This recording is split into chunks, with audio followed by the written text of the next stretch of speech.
नमस्कार, जय हिंद। श्वेत रंग शांति का प्रतीक है, लेकिन हमारे ही देश में कुछ लोग इस शांति को भंग करने में कोई भी कसर नहीं छोड़ रहे हैं। ये चाह रहे हैं कि दंगे भड़क जाएं और जाति धर्म के नाम पे जो है बड़े रूप पे एक दंगों का एक आह्वान हो जाए। क्यों नहीं गवर्नमेंट एक ऐसा कदम उठाती है ऐसे लोगों के खिलाफ, चाहे जिस भी धर्म का हो, जो किसी के धर्म को और आस्थाओं को ठेस पहुंचाए, जो किसी के धर्म को गालियां दे।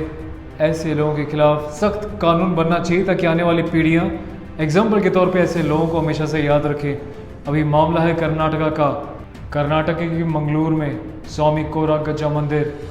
इस मंदिर की आस्थाएं बहुत श्रद्धालुओं के साथ जुड़ी हुई हैं। कहा गया है कि ये शिव जी के अवतार यहाँ पे बताया गया है इनको। और देखो, श्रद्धा किसी की भी, चाहे मंदिर की हो, मस्जिद की हो, गुरुद्वारे की हो, चर्च की हो, जिस मर्जी धर्म की हो, आस्था एक ऐसी चीज़ है जो अदृश्य है। जो मानता है आस्थाओं का महत्व वही जानता है। अब हुआ क्या, 3 लड़के इस मंदिर में एंट्री करते हैं और आके वो घिनौना काम करते हैं जिसको सुनने के बाद आप भी बोलोगे ऐसे लोग इंसानियत के ऊपर इतना बड़ा धब्बा है।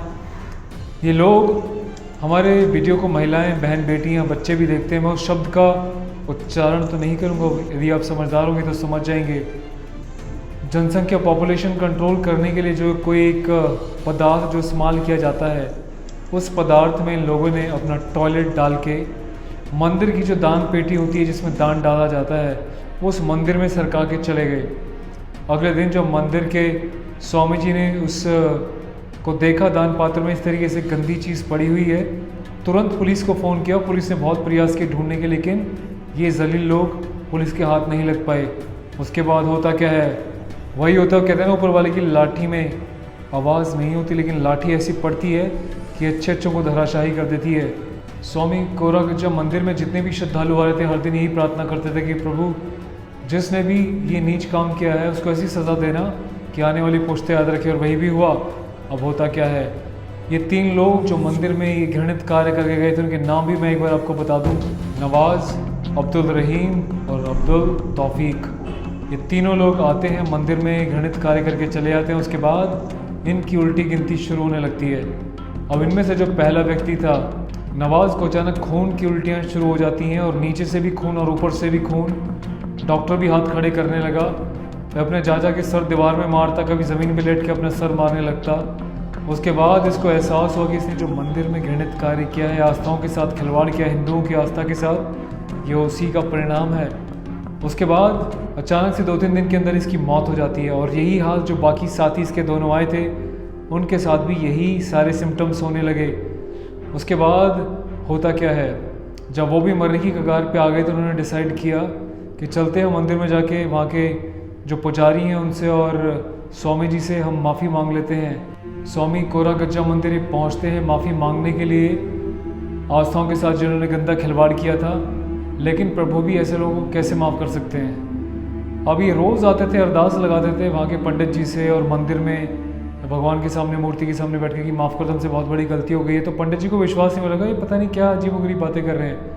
तभी मामला पुलिस तक पहुंचता है। पुलिस पहुंचती है तो पुलिस के सामने रो रो के गिड़गिड़ा के दोनों लोग बोलते हैं कि हमारे एक साथी मर चुका है और हम भी अब शायद ही बचे।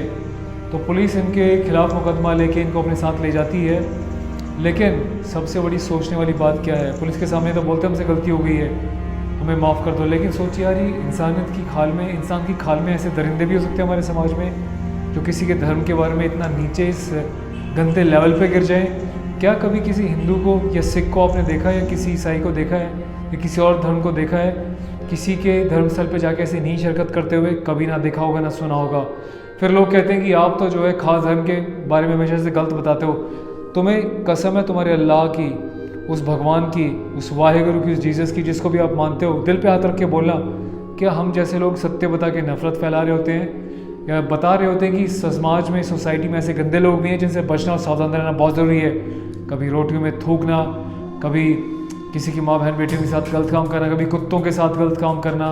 मतलब कितना गिरेंगे यार कुछ लोग। और ऐसे लोगों की वजह से अच्छे लोग भी बदनाम हो रहे हैं। कुछ लोगों की वजह से पूरे धर्म को भी बदनाम नहीं करना चाहिए, लेकिन ऐसे लोगों को बाइकआउट करना चाहिए खुद। और मुझे लगता है कि ऐसे लोगों के लिए ऐसी सज़ा बननी चाहिए कि आने वाली पीढ़ियों की रूह कांपे ऐसे लोगों को सज़ा देने के बाद।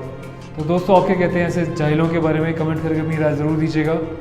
और पहली बार अगर देख रहे हैं इस चैनल को royal soldier on YouTube, subscribe कीजिएगा, प्रेस ऑल नोटिफिकेशन ताकि अगली बार जब भी ऐसे एक सामाजिक वीडियो आप तक पहुंचे जो मीडिया नहीं पहुंचाता तो आपके स्क्रीन तक वो पहली बार पहुंच सके। ख्याल रखिएगा अपना। जय हिंद।